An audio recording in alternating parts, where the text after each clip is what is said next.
Making a video call on WhatsApp is a simple way to connect face-to-face with friends, family, or colleagues. To start, open the WhatsApp app on your device and go to the Chats tab. Here, you can either search for a contact or scroll through your chat history to find the person you want to call. Once you've selected a chat, look at the top of the screen for a video camera icon, usually located next to the call icon.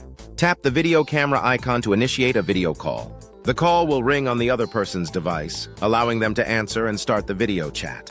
If you want to make a group video call, first create or open a group chat with the contacts you'd like to call. From the chat screen, tap the video call icon, and WhatsApp will prompt you to add participants if the group has too many members. You can also add contacts to an existing video call by tapping Add Participant during the call. WhatsApp allows up to 8 people in a group video call, making it easy to gather multiple people. Remember, video calling on WhatsApp requires an internet connection, so ensure you're connected to Wi-Fi or have sufficient data. This way, you'll experience a smoother call quality without disruptions.